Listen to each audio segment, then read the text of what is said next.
Welcome back to Rooted in Yeshua, and we're coming to you from Moravian Falls in North Carolina, where we have spent time on Prayer Mountain. I'm Pastor Robert Lee, and I want to share with you the topic of being undignified. Why are you hiding your faith? Why does no one at your work know you're a born-again believer? King David was bold, and in 2 Samuel 6, he was unashamed to carry the ark back and dance before the Lord. Verse 11 says, "The ark of the Lord remained in the house of Obed-Edom, the Gittite, for 3 months, and the Lord blessed him and his entire household." Now King David was told, "The Lord has blessed the household of Obed-Edom and everything he has because of the ark of God." David went to bring the ark of God from the house to the city of David with rejoicing. When those who were carrying the ark had taken 6 steps, he sacrificed a bull and a fattened calf. Wearing a linen ephod, he was dancing before the Lord with all his might, while he and Israel brought the ark with shouts and sounds of the trumpet. As the ark of the Lord was entering the city of David, Michal, daughter of Saul, watched from a window. When she saw King David leaping and dancing before the Lord, she despised him in her heart. Interesting.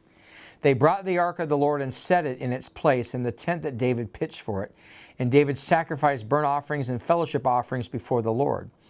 After them, he blessed the people in the name of the Lord, and he gave a loaf of bread and a cake of dates and raisins to each person in the crowd.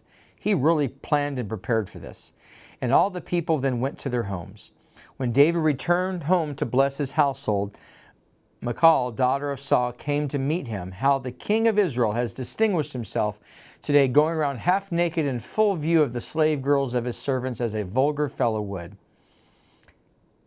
That's disrespectful. But what David said to Michal is, "It was before the Lord who chose me rather than your father or anyone from his house when he appointed me ruler over the Lord's people in Israel.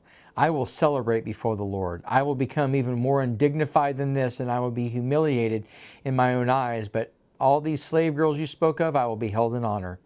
And Michal, daughter of Saul, had no children to the day of her death. Careful what you say against the Lord's anointed. Even his wife said, "You are a king and should not act in this manner." So what really happened to her? Becoming barren was a bad thing for women in those days.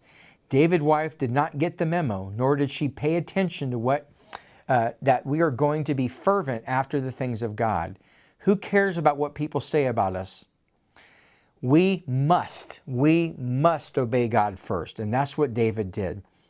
Our words have consequences. So the best way to break pride is to be undignified for Jesus. Your praise and your worship should reflect the passion in your heart for Jesus. David reminded his wife that he was not dancing for her, but for Adonai. We don't come to impress the person sitting in front, beside, or behind us at church in the pews. We are supposed to pursue him. I come to impress God and let him know that I value and cherish my relationship with him. Who cares what they think about you anyway?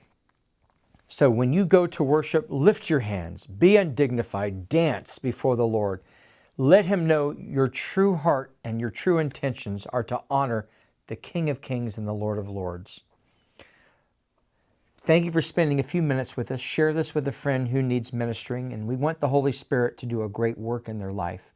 Hit the like and subscribe and notification to be alerted for our next teaching. Until next time, shalom.